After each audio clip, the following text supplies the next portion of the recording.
लेकिन एज़टेक और माया सभ्यताओं से पहले एक ऐसी संस्कृति थी जिसे ओल्मेक कहा जाता है। दक्षिणी मेक्सिको के नम जंगलों में प्राचीन पत्थर की आकृतियां धरती से उभरती हैं। उनकी निगाहें एक ऐसे क्षितिज पर टिकी हैं जो बहुत पहले बीत चुका है। ये ओल्मेक सभ्यता की रचनाएं हैं, जो मेसो अमेरिका की पहली महान सभ्यता और शायद सबसे रहस्यमय सभ्यता थी। ओल्मेक नाम हाल ही में दिया गया है और यह एज़टेक शब्द से लिया गया है, जिसका मोटे तौर पर अर्थ है भाई देश के निवासी। दशकों से उनकी वास्तविक उत्पत्ति पर बहस होती रही है। उनके विशाल सिर पारंपरिक से लेकर असाधारण तक कई सिद्धांतों को जन्म देते रहे हैं। अब आनुवंशिक विज्ञान में हुई प्रगति उन रहस्यों को उजागर कर रही है जो 3000 वर्षों से दफन थे। डीएनए से शायद आखिरकार पता चल जाए कि ओल्मेक वास्तव में कौन थे, क्योंकि ग्राहम हैनकॉक एक चौंकाने वाली सच्चाई का खुलासा करते हैं। एक भूली हुई सभ्यता के पत्थर के चेहरे। दक्षिणी मेक्सिको के घने उष्णकटिबंधीय निचले इलाकों में, जहां नमी हर सतह से चिपकी रहती है और घने पेड़ों की छाया सूरज की रोशनी को छायाओं के मोज़ेक में बदल देती है, विशाल पत्थर के सिर एक दूर के अतीत के प्रहरी की तरह चुपचाप खड़े हैं। ये विशाल मूर्तियां, जिनमें से कुछ 3 मीटर से अधिक ऊंची और 25 टन तक भारी हैं, बेसाल्ट के एक ही ब्लॉक से तराशी गई हैं। इन पत्थरों को और भी आश्चर्यजनक बनाने वाली बात यह है कि इन्हें पहाड़ों से काफी दूर, कभी-कभी 80 किलोमीटर तक की दूरी से, बिना पहियों, क्रेनों या आधुनिक सभ्यता में आम तौर पर इस्तेमाल होने वाली किसी भी मशीनरी की सहायता के निकाला और ले जाया गया था। घने जंगल और दलदली इलाकों से इन विशाल पत्थरों को केवल मानवीय सूझबूझ और संभवतः साधारण औजारों के सहारे ले जाना इनके रचनाकारों के परिष्कृत संगठन और दृढ़ संकल्प को बखूबी दर्शाता है। इन रचनाकारों को आज ओल्मेक के नाम से जाना जाता है, फिर भी उनकी पहचान रहस्य में डूबी हुई है। उनके बारे में वे कहां से आए थे या इन पत्थर की आकृतियों का वास्तव में क्या अर्थ था, इसका कोई लिखित प्रमाण नहीं मिलता। ओल्मेक शब्द सदियों बाद एज़टेक लोगों द्वारा दिया गया एक नाम है, जो उनकी नहुआतल भाषा से लिया गया है, जिसका अर्थ है रबर के लोग।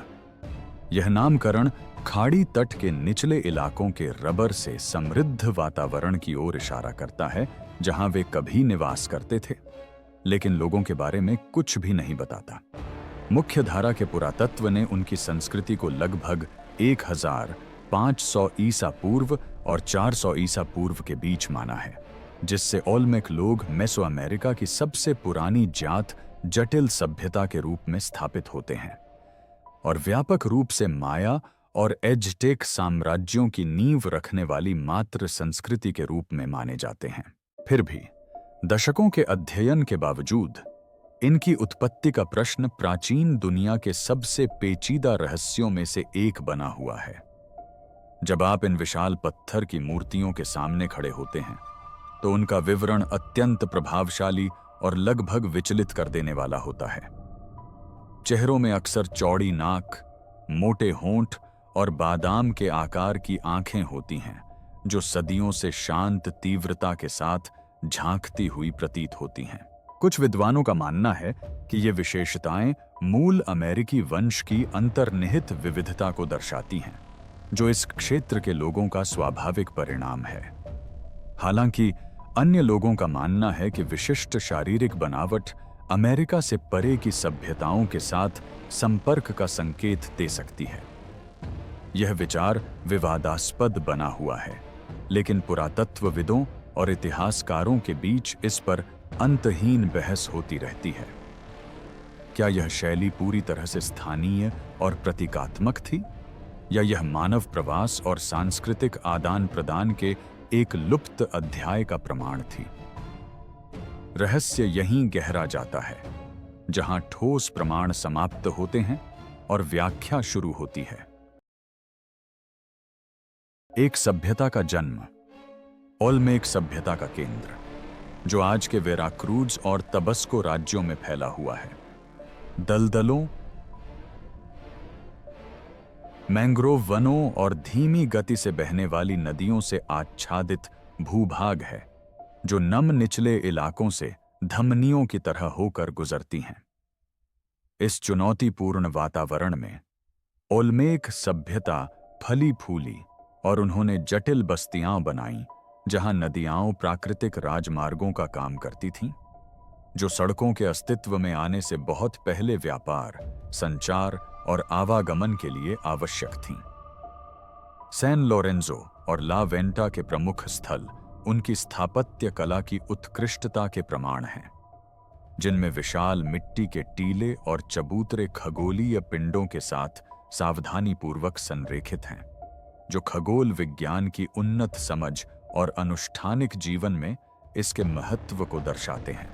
विशाल इमारतों के निर्माण के अलावा ओल्मेक लोग कुशल कारीगर थे, जिन्होंने जेड, बेसाल्ट और मिट्टी पर असाधारण निपुणता का प्रदर्शन किया। उनकी कला प्रतीकात्मकता से भरपूर थी, जिसमें जगुआर मानव संकर, शक्तिशाली शिकारी के साथ मानवीय गुणों को समाहित करने वाली आकृतियां, बाद की मेसो अमेरिकी पौराणिक कथाओं के पूर्वाभास देने वाले पंखयुक्त सर्प और अत्यंत अलंकृत मुकुटों और राजसी वस्त्रों में चित्रित शासक जैसे रूपांकन शामिल थे।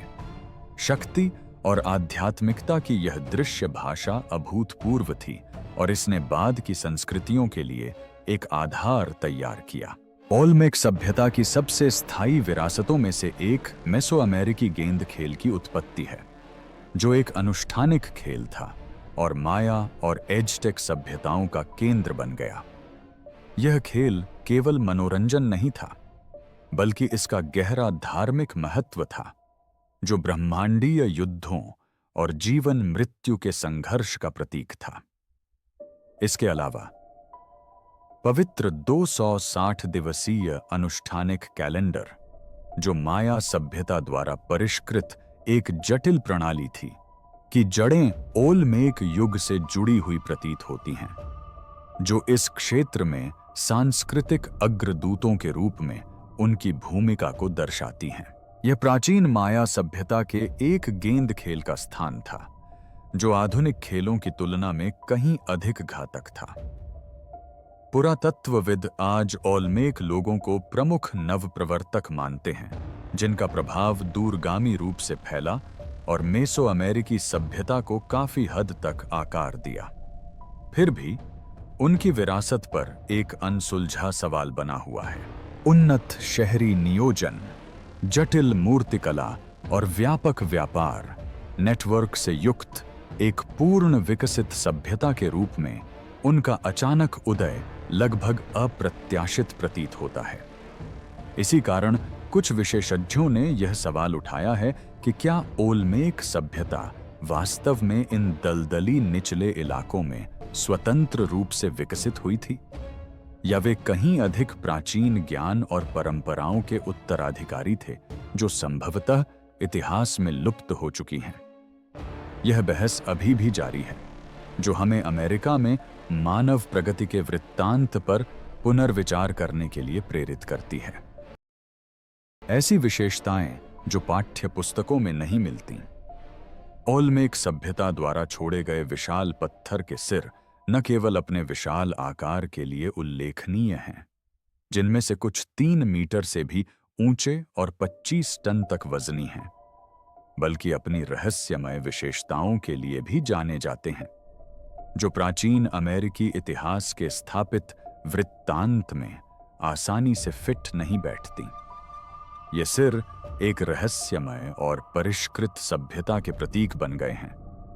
फिर भी इनकी शारीरिक विशेषताएं हजारों साल पहले अमेरिका में रहने वाले लोगों की पारंपरिक समझ को चुनौती देती हैं। वैकल्पिक पुरातत्व के क्षेत्र में एक सुप्रसिद्ध वक्ता ग्राहम हैनकॉक ने, जो रोगन एक्सपीरियंस कार्यक्रम में इस विषय पर बात करते हुए कहा, मूल अमेरिकी लोगों की कोई एक निश्चित विशेषता नहीं है। मूल अमेरिकियों का आनुवंशिक इतिहास बहुत जटिल है। उनके शब्दों से यह तथ्य स्पष्ट होता है कि अमेरिका में स्वदेशी आबान की आबादी का आनुवंशिक और मानवशास्त्रीय इतिहास सरल या रैखिक नहीं है। लेकिन एज़टेक और माया सभ्यताओं से पहले एक ऐसी संस्कृति थी जिसे ओल्मेक कहा जाता है। हम अक्सर जिन चेहरों को मूल अमेरिकी लोगों की विशिष्ट विशेषताएं मानते हैं, वे वास्तव में एक बहुत ही जटिल संरचना का सरलीकरण है। कई लोगों ने देखा है कि ओल्मेक चेहरों में कुछ ऐसी विशेषताएं दिखाई देती हैं जिन्हें कुछ लोग अफ्रीकी या पोलिनेशियन मूल का मानते हैं, जैसे चौड़ी नाक, मोटे होंठ और अन्य विशेषताएं जो पारंपरिक रूप से मूल अमेरिकी लोगों के साइबेरियाई वंश से मेल नहीं खाती। लेकिन डीएनए के प्रमाण इन धारणाओं को जटिल बना देते हैं। हाल के आनुवंशिक अध्ययनों से पता चलता है कि अमेरिका की प्रारंभिक आबादी अत्यधिक विविधतापूर्ण थी, जो कई प्रवासन लहरों और संभवतः उन लुप्त वंशों को दर्शाती है जिन्हें हम अभी खोजना शुरू कर रहे हैं। लगभग सभी मूर्तियों में पुरुषों को हेलमेट जैसे मुकुट पहने हुए दर्शाया गया है, जो इस रहस्य को और भी गहरा कर देता है। ये हेलमेट जटिल नक्काशी से सजे हैं, जिन पर जटिल पैटर्न बने हैं जो देखने में औपचारिक, कार्यात्मक या तकनीकी प्रतीत होते हैं। फिर भी इन हेलमेटों के कोई भी वास्तविक नमूने ओल्मेक स्थलों या मेसो अमेरिका में कहीं भी नहीं मिले हैं। इस कमी के कारण विवाद उत्पन्न होता है।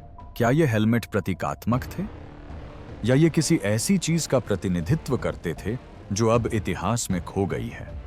हैनकॉक इन मूर्तियों को एक व्यापक वैश्विक पैटर्न के हिस्से के रूप में देखते हैं, जहां प्रतीक और रूपांकन महाद्वीपों से परे थे। एक ऐसा पैटर्न जिसे मुख्यधारा के पुरातत्व ने अभी तक पूरी तरह से स्वीकार या स्पष्ट नहीं किया है। इस रहस्य को और बढ़ाते हुए 20वीं शताब्दी में मानव विज्ञानी ने ब्राजील और दक्षिण अमेरिका के अन्य हिस्सों में ऐसी खोपड़ियां खोजीं जिनकी खोपड़ी की बनावट साइबेरियाई मूल के अमेरिकियों की तुलना में प्रशांत द्वीपवासियों या अफ्रीकियों से कहीं अधिक मिलती जुलती थी। शुरुआत में इन निष्कर्षों को खारिज कर दिया गया था, क्योंकि शुरुआती डीएनए परीक्षणों ने इतने विविध क्षेत्रों से पार समुद्री संपर्क या कई प्राचीन प्रवासों के सिद्धांतों का समर्थन नहीं किया था। हालांकि आनुवंशिक परीक्षण और विश्लेषण में आधुनिक प्रगति ने इन सवालों को फिर से जीवित कर दिया है।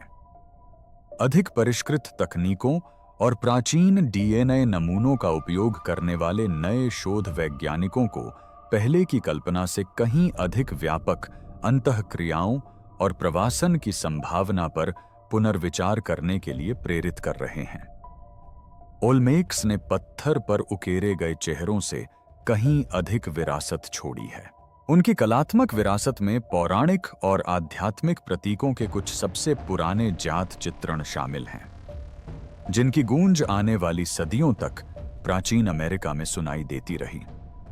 इनमें से एक सबसे महत्वपूर्ण खोज ला वेंटा स्थल से मिली है, जो आधुनिक मेक्सिको के खाड़ी तट पर स्थित एक ओल्मेक केंद्र था। यहां पुरातत्वविदों ने एक नक्काशी का पता लगाया है, जिसे पंखयुक्त सर्प देवता की सबसे पुरानी जात छवि माना जाता है। यह आकृति बाद में एज़टेक और माया सभ्यता के ब्रह्मांड विज्ञान का केंद्र बन गई, जिसे क्रमशः क्वेट्ज़लकोट्ल और कुकुलकान के नाम से जाना जाता है। यह पंखयुक्त सर्प एक देवता से कहीं अधिक था। यह स्वयं सभ्यता का प्रतीक था, मानवता के लिए ज्ञान, कृषि और व्यवस्था का स्रोत था। फिर भी ला वेंटा में ओल्मेक की नक्काशी एक रहस्यमय मोड़ लाती है। सर्प को केवल एक अमूर्त प्रतीक या स्वयं के चारों ओर ही नहीं, बल्कि एक मानव आकृति के चारों ओर कुंडली मारते हुए दर्शाया गया है, जिसने अपने हाथों में एक छोटी आयताकार वस्तु को कसकर पकड़ रखा है। इस वस्तु को केवल एक कलात्मक अलंकरण मानकर खारिज करने के बजाय इसने प्राचीन प्रतीकों के पैटर्न की खोज करने वाले शोधकर्ताओं का ध्यान आकर्षित किया है। ग्राहम हैनकॉक इस रहस्यमय आयताकार आकृति को पुरुषों का थैला कहते हैं। वे बताते हैं, यह एक तथ्य है कि ऐसे ही थैले प्राचीन सुमेर में सभ्यता के अग्रदूतों के हाथों में पाए गए हैं और गोबेकली टेपे के स्तंभ 43 पर भी मिले हैं, जो कम से कम 11,600 वर्ष पुराना है। यह अवलोकन एक दिलचस्प, हालांकि विवादास्पद सिद्धांत की ओर इशारा करता है कि एक साझा दृश्य भाषा मौजूद है, प्रतीकात्मक प्रतीकों का एक समूह जो समय और भूगोल दोनों को समाहित करता है और मेसोपोटामिया, अनातोलिया और मेसो अमेरिका को प्राचीन ज्ञान के जाल में जोड़ता है। हैनकॉक के लिए यह पुरुष थैली सिर्फ एक प्रतीक से कहीं अधिक है। यह सभ्यताओं के निर्माणकर्ताओं के एक भाईचारे या नेटवर्क के अधिकार और शक्ति का प्रतिनिधित्व करता है। उन प्रबुद्ध हस्तियों का जो एक वैश्विक प्रलय से बच गए और खोई हुई सभ्यताओं के पुनर्निर्माण के लिए अपने ज्ञान को दुनिया भर में फैलाया। यह सिद्धांत उस प्रचलित अकादमिक धारणा को चुनौती देता है कि इस प्रकार के सांस्कृतिक विकास पूरी तरह से स्वतंत्र और पृथक थे। मुख्यधारा का पुरातत्व विज्ञान इन व्याख्याओं को संयोग या साक्ष्यों की गलत व्याख्या मानकर खारिज करता है। उनका तर्क है कि समान प्रतीक स्वतंत्र रूप से उत्पन्न हो सकते हैं, क्योंकि संस्कृतियों को समान आवश्यकताओं और विचारों का सामना करना पड़ता है। हालांकि ओलमेक की नक्काशी एक उल्लेखनीय पहेली के टुकड़े के रूप में कायम है, जो माया सभ्यता और उनके प्रसिद्ध पंख वाले सर्प से सदियों पहले के विचारों का एक आकर्षक पत्थर पर उकेरा गया प्रमाण है। ओलमेक सभ्यता की उत्पत्ति और विकास को समझने के लिए समर्पित विद्वानों में रिचर्ड ए. डीएहल प्रमुख दृष्टिकोण का समर्थन करते हैं। डीएहल अपने कई साथियों के साथ इस बात पर जोर देते हैं कि वर्तमान में ओलमेक और मिस्रियों, अफ्रीकी या एशियाई जैसी किसी भी प्राचीन सभ्यता के बीच प्रत्यक्ष संपर्क के विचार का समर्थन करने वाला कोई विश्वसनीय पुरातात्विक या आनुवंशिक प्रमाण नहीं है। दशकों की खुदाई और विश्लेषण के बावजूद इन दूरस्थ संस्कृतियों से संबंधित कोई भी कलाकृतियां ओलमेक पुरातात्विक स्थलों में नहीं मिली हैं, जिनकी तिथि निश्चित रूप से निर्धारित की जा सकती है। यह कमी महत्वपूर्ण है क्योंकि ओलमेक की भौतिक संस्कृति का विस्तृत दस्तावेजीकरण किया गया है, जो प्रतीकों और शिल्प कौशल से समृद्ध है, लेकिन इसमें बाहरी महाद्वीपों से आयात या प्रभावों का कोई पुष्ट प्रमाण नहीं मिलता है। आनुवंशिक परीक्षण, जो मानव प्रवास और जनसंख्या इतिहास का पता लगाने में एक तेजी से महत्वपूर्ण उपकरण बन रहा है, अब तक पारंपरिक दृष्टिकोण का ही समर्थन करता रहा है। ओलमेक कंकाल अवशेषों के विश्लेषण से माइटोकॉन्ड्रियल हैप्लोसमूहों का पता चलता है, जो पूरे अमेरिका में आम तौर पर पाए जाने वाले हैप्लोसमूहों के अनुरूप हैं, जिनमें हैप्लोसमूह ए विशेष रूप से प्रचलित है। यह हैप्लोसमूह मूल अमेरिकी आबादी में प्रमुख मातृ वंशों में से एक है, जो महाद्वीप में गहराई से निहित एक दीर्घकालिक स्थानीय वंश का संकेत देता है। क्षेत्र के भीतर व्यापार नेटवर्क और आदान प्रदान ने विचारों और प्रौद्योगिकी के प्रसार को बढ़ावा दिया, जिससे ओलमेक अमेरिका में पहली उच्च सभ्यता के रूप में उभर सके। ओलमेक कला और प्राचीन विश्व की संस्कृतियों में पाए जाने वाले रूपांकनों के बीच देखी गई समानताओं को आमतौर पर संयोगवश या अभिसारी सांस्कृतिक विकास के उदाहरण के रूप में देखा जाता है, जहां असंबंधित समाज समान आवश्यकताओं या प्रेरणाओं के कारण स्वतंत्र रूप से समान समाधान या प्रतीक विकसित करते हैं। फिर भी इस दृढ़ दृष्टिकोण के बावजूद वैज्ञानिक साहित्य विसंगतियों को पूरी तरह से खारिज नहीं करता है। शोधकर्ताओं ने कुछ असामान्य निष्कर्षों को प्रलेखित किया है, जैसे कि कुछ खोपड़ियां ऐसी आकृतियां प्रदर्शित करती हैं जो अप्रत्याशित मूल अमेरिकी विविधता से मेल नहीं खातीं। व्यापारिक वस्तुएं जिनके सटीक भौगोलिक मूल एक रहस्य बने हुए हैं, और तेजी से बढ़ते आनुवंशिक डेटा जो अमेरिका में मानव बस्तियों की एक अधिक उलझी हुई जटिल कहानी की ओर इशारा करते हैं, जितनी पहले मानी जाती थी। ये विसंगतियां हालांकि मुख्यधारा की कथा को पूरी तरह से उलट नहीं देती हैं, लेकिन यह संकेत देती हैं कि ओलमेक लोगों का इतिहास और व्यापक रूप से अमेरिका के लोगों का इतिहास पारंपरिक रूप से चित्रित किए जाने की तुलना में अधिक जटिल हो सकता है। वे खोपड़ियां जो गायब नहीं हुईं। इन असामान्य खोपड़ियों की कहानी दशकों पहले ब्राजील के घने और विविधतापूर्ण क्षेत्रों में शुरू होती है, जहां पुरातत्वविदों ने ऐसे कंकाल अवशेषों का पता लगाया जिन्होंने स्थापित मान्यताओं को चुनौती दी। इनमें से कुछ खोपड़ियों में मूल अमेरिकी आबादी की विशिष्ट शारीरिक विशेषताओं से उल्लेखनीय रूप से भिन्न लक्षण थे, जो ऑस्ट्रेलिया, मेलानेशिया या पोलिनेशिया जैसे दूर दराज के क्षेत्रों के स्वदेशी लोगों की याद दिलाते थे। खोपड़ी की आकृति, जबड़े की संरचना और चेहरे की बनावट जैसी विशेषताओं ने विवाद और बहस को जन्म दिया। प्रारंभिक आनुवंशिक विश्लेषणों ने इन भिन्नताओं को सुलझाने का प्रयास किया और ऐसा करने में इन अवशेषों को काफी हद तक ज्ञात मूल अमेरिकी वंशों से जोड़ा। इस आनुवंशिक जुड़ाव के कारण समुद्री संपर्क सिद्धांतों की संभावना को व्यापक रूप से खारिज कर दिया गया और खोपड़ी की मान्य आकृतियों को प्राचीन प्रवास या संपर्क के प्रमाण के बजाय आंतरिक भिन्नता या कार्य प्रणाली संबंधी त्रुटियों का परिणाम माना गया। हालांकि जैसा कि ग्राहम हैनकॉक ने दूरदर्शिता से बताया है, अब जबकि हमारे पास ऑस्ट्रेलियाई मूल के आनुवंशिक संकेत के पुख्ता सबूत हैं, हमें उन पुराने सबूतों पर फिर से विचार करना होगा।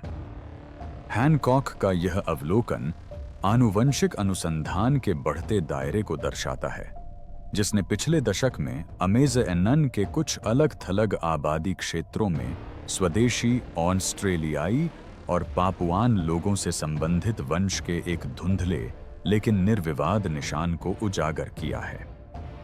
यह आनुवंशिक संकेत, हालांकि सूक्ष्म है, मापने योग्य है और परिष्कृत जीनोम व्यापी अध्ययनों के माध्यम से इसकी पुष्टि की गई है। मुख्यधारा के आनुवंशिकीविदों का मानना है कि यह एक पूर्व अज्ञात प्रवासन लहर का प्रतिनिधित्व कर सकता है, जो अमेरिका के लोगों के इतिहास का एक प्राचीन लुप्त अध्याय है और जो व्यापक रूप से स्वीकृत बेरिंग जलमरूमध्य प्रवासन से पहले का या उसके समानांतर चलता है। हजारों साल पहले आई इस लहर ने संभवतः न्यूनतम आनुवंशिक निशान छोड़े होंगे, जो सहस्राब्दियों में विरल हो गए होंगे, लेकिन अमेज़न बेसिन के भीतर विशिष्ट समूहों के डीएनए में अभी भी पहचाने जा सकते हैं। यदि यह सिद्धांत सत्य सिद्ध होता है, तो यह ओलमेक जैसी प्रारंभिक अमेरिकी सभ्यताओं के वंश को समझने के हमारे तरीके को गहराई से बदल देगा। इससे यह संभावना उत्पन्न होती है कि इन लोगों में कहीं अधिक प्राचीन और विविध विरासत की झलक हो सकती है,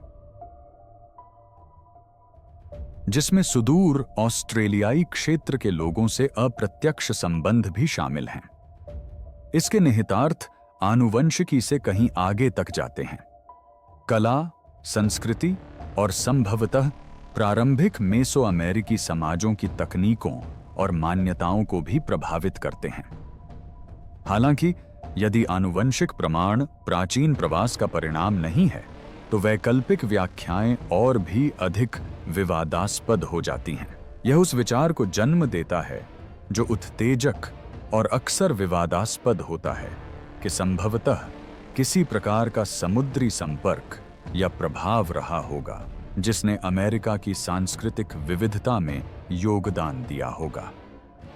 ऐसी परिकल्पना मुख्यधारा के पुरातत्व से परे है, लेकिन उन शोधकर्ताओं, लेखकों और खोजकर्ताओं को आकर्षित करती रहती है जो प्रागैतिहासिक काल के धुंध में छिपी सच्चाई को खोजने के लिए पारंपरिक कथाओं से परे देखते हैं।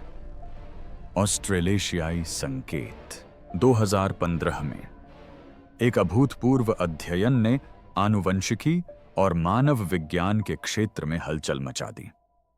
अमेरिका के स्वदेशी लोगों के प्राचीन और समकालीन डीएनए का गहन अध्ययन कर रहे आनुवंशिकीविदों के एक समूह ने कुछ ऐसा खोजा जिसकी किसी ने कल्पना भी नहीं की थी। अमेज़न वर्षावन के भीतर स्थित कुछ पृथक स्वदेशी समुदायों ने ऑस्ट्रेलिया, न्यू गिनी और आसपास के द्वीपों को समाहित करने वाले विशाल क्षेत्र ऑस्ट्रेलेशिया की आबादी के साथ एक छोटी लेकिन विशिष्ट आनुवंशिक समानता प्रदर्शित की। यह आनुवंशिक संबंध सूक्ष्म था, जो उनकी कुल वंशावली में केवल कुछ प्रतिशत का योगदान देता था। लेकिन जनसंख्या आनुवंशिकी की जटिल दुनिया में इस तरह का मामूली सा संबंध भी दूरगामी परिणाम दे सकता है। यह अमेरिका के लोगों के बारे में लंबे समय से चली आ रही मान्यताओं को चुनौती देता है और वैज्ञानिकों को उन प्रवास पैटर्न पर पुनर्विचार करने के लिए मजबूर करता है जिन्हें कभी अपेक्षाकृत सरल माना जाता था। प्रचलित धारणा यह थी कि मूल अमेरिकी लोगों के पूर्वज विशेष रूप से साइबेरिया से आए थे और उन्होंने अंतिम हिमयुग के दौरान बेरिंग लैंड ब्रिज को पार किया था। लेकिन ऑस्ट्रेलिया और न्यूजीलैंड से मिले इस संकेत ने एक अधिक जटिल परिदृश्य की ओर इशारा किया। इसने इस संभावना को जन्म दिया कि विशाल प्रशांत महासागर से समुद्री यात्रा करने वाले लोग लिखित इतिहास में दर्ज समय से कहीं पहले अमेरिका पहुंच चुके थे। यह महज अनुमान नहीं था। पॉलिनेशियन और अन्य प्रशांत द्वीपवासी कुशल नाविक थे, जिन्होंने यूरोपियों द्वारा अन्वेषण शुरू करने से बहुत पहले ही हजारों मील खुले महासागर को कुशलतापूर्वक पार कर लिया था। समुद्री धाराएं, हवा के पैटर्न और तैरते हुए मलबे छोटे समूहों को आसानी से प्रशांत महासागर के पार पूर्व की ओर ले जा सकते थे और अंततः वे दक्षिण अमेरिकी तट पर पहुंच सकते थे। यदि ऐसी यात्राएं वास्तव में घटी हों तो इसके दूरगामी परिणाम होंगे। ये प्रारंभिक यात्री केवल अलग थलग पड़े हुए लोग ही नहीं रहे होंगे, बल्कि नई दुनिया की आबादी के आनुवंशिक और सांस्कृतिक ताने बाने में संभावित योगदानकर्ता भी रहे होंगे। पीढ़ियों के दौरान उनके वंशज उत्तर की ओर प्रवास करते हुए अन्य स्वदेशी लोगों के साथ घुल मिल गए होंगे और ओलमेक जैसी उभरती सभ्यताओं को प्रभावित किया होगा। ओलमेक सभ्यता को अक्सर मेसो अमेरिका की मातृ संस्कृति माना जाता है और इस प्रकार यह एक अद्वितीय आनुवंशिक मिलन बिंदु का प्रतिनिधित्व कर सकती है, जो हजारों मील के महासागर से अलग हुए दूर के संसारों को जोड़ती है। वैकल्पिक ऐतिहासिक सिद्धांतों के जाने माने समर्थक ग्राहम हैनकॉक ने संयमित दृढ़ विश्वास के साथ अपनी राय रखी। हैनकॉक का कहना है कि अब सच्चाई सामने आने का समय है। हम यह दिखावा नहीं कर सकते कि अतीत सरल था, जबकि सबूत बताते हैं कि यह जटिल है। Olmec genome. ओलमेक सभ्यता की कहानी अमेरिका के पुरातत्व जगत के सबसे रहस्यमय रहस्यों में से एक बनी हुई है। 2018 में एक महत्वपूर्ण उपलब्धि हासिल हुई जब वैज्ञानिकों ने सैन लोरेंजो और लोमा डेल जपोटे नामक स्थल से प्राप्त 2 ओलमेक व्यक्तियों के माइटोकॉन्ड्रियल डीएनए को निकालने में सफलता प्राप्त की। इन दो प्राचीन नमूनों ने मेसो अमेरिका की कुछ सबसे प्रतिष्ठित और रहस्यमय कलाकृतियों, जिनमें विशाल बेसाल्ट के सिर और जटिल जेड नक्काशी शामिल हैं, के निर्माता लोगों के आनुवंशिक इतिहास की प्रत्यक्ष जानकारी प्रदान की। दोनों व्यक्ति माइटोकॉन्ड्रियल हैप्लोग्रुप ए से संबंधित थे, जो आज मूल अमेरिकी आबादी में पाया जाने वाला सबसे आम हैप्लोग्रुप है। यह खोज मुख्य धारा की आम सहमति से पूरी तरह मेल खाती प्रतीत हुई। ओल्मेक लोग साइबेरियाई प्रवासियों के वंशज थे, जिन्होंने बेरिंगिया को पार करते हुए पूरे अमेरिका में अपना बसेरा बनाया था। सतही तौर पर माइटोकॉन्ड्रियल डीएनए ने इस बात की पुष्टि की कि ओल्मेक लोगों का अन्य स्वदेशी लोगों के साथ सीधा वंश था। हालांकि माइटोकॉन्ड्रियल डीएनए आनुवंशिक विरासत की केवल आंशिक झलक ही प्रदान करता है। यह केवल मातृवंश का पता लगाता है, यानी माता से बच्चे में स्थानांतरित होने वाली वंशावली, और दोनों माता पिता से विरासत में मिले नाभिकीय डीएनए में निहित संपूर्ण जटिलता को नहीं दर्शाता है। नाभिकीय जीनोम में कहीं अधिक समृद्ध जानकारी होती है, जिसमें संभावित मिश्रण, प्रवास और कई दिशाओं से पैतृक योगदान शामिल हैं। दुर्भाग्य से ओल्मेक अवशेष उष्णकटिबंधीय वातावरण के प्रभावों से ग्रस्त हैं, जो डीएनए संरक्षण के लिए कुख्यात रूप से प्रतिकूल हैं। गर्मी, नमी और अम्लीय मिट्टी आनुवंशिक सामग्री को तेजी से नष्ट कर देती हैं, और ओल्मेक व्यक्तियों के विस्तृत नाभिकीय डीएनए अनुक्रम आज तक प्राप्त नहीं हो सके हैं। उम्मीद अभी भी बनी हुई है कि एक दिन उन्नत तकनीकें इन प्राचीन लोगों के नाभिकीय जीनोम को डिकोड करने में सफल होंगी, जिससे उनकी उत्पत्ति के बारे में लंबे समय से छिपे रहस्य उजागर होंगे। यदि ओल्मेक नाभिकीय डीएनए का अनुक्रमण किया जाता है, तो यह पता चल सकता है कि क्या इस प्राचीन सभ्यता में आज के अमेज़न निवासियों में पाए जाने वाले रहस्यमय ऑस्ट्रेलियाई आनुवंशिक संकेत थे, या शायद अन्य अप्रत्याशित आनुवंशिक प्रभाव भी थे। इससे ओल्मेक सभ्यता न केवल मेसो अमेरिका की सबसे प्राचीन उच्च सभ्यता के रूप में, बल्कि एक उल्लेखनीय आनुवंशिक संगम के रूप में भी पुष्ट हो सकती है, जो कई प्रवासी धाराओं का मिश्रण था, जिसने इस क्षेत्र के सांस्कृतिक और जैविक परिदृश्य को नया रूप दिया। जब तक ऐसे खुलासे नहीं होते, तब तक हमें अप्रत्यक्ष सुरागों पर निर्भर रहना होगा। ओल्मेक और आसपास की आबादी में पाई गई खोपड़ी की असामान्य आकृतियां, जिनके बारे में कुछ मानव विज्ञानी तर्क देते हैं कि वे अपेक्षित मूल अमेरिकी आकृतियों से मेल नहीं खातीं। विशाल सिरों पर उकेरी गई आश्चर्यजनक एक रूपता और रहस्यमय विशेषताएं, जो कुछ लोगों के अनुसार विविध उत्पत्ति की ओर इशारा करती हैं, और बढ़ते हुए प्रमाण जो पहले की तुलना में अधिक जटिल प्रागैतिहासिक काल की ओर इशारा करते हैं, वो चांदते हैं। दोहरा रहस्योद्घाटन। तथाकथित ऑस्ट्रेलियाई आनुवंशिक संकेत अमेरिका के कुछ स्वदेशी समूहों के भीतर एक सत्यापन योग्य और उत्तेजक चिन्ह के रूप में खड़ा है। यह संकेत एक सूक्ष्म लेकिन निरंतर आनुवंशिक सूत्र, दशकों से विद्वानों की आम सहमति पर हावी रहे पारंपरिक प्रवासन मॉडलों को चुनौती देता है। यह बताता है कि मूल निवासियों के डीएनए में पैतृक परतें मौजूद हैं, जो बेरिंग लैंड ब्रिज के पार साइबेरियाई प्रवासन की स्वीकृत कहानी में सटीक रूप से फिट नहीं बैठती हैं।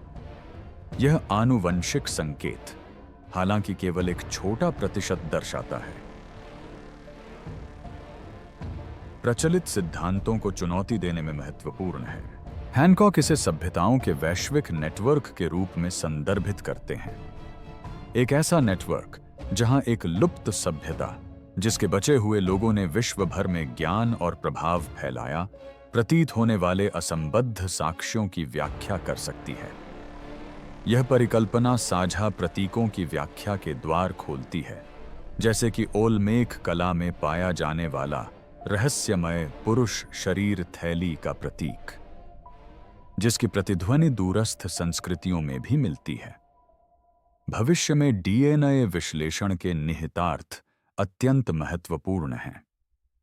यदि शोधकर्ता ओलमेक अवशेषों में ऑस्ट्रेलियाई आनुवंशिक हस्ताक्षर के निशान खोजते हैं, तो यह एकतरफा प्रवास के सरल मॉडल को उलट देगा और मानव आवागमन के कहीं अधिक जटिल जाल को उजागर करेगा।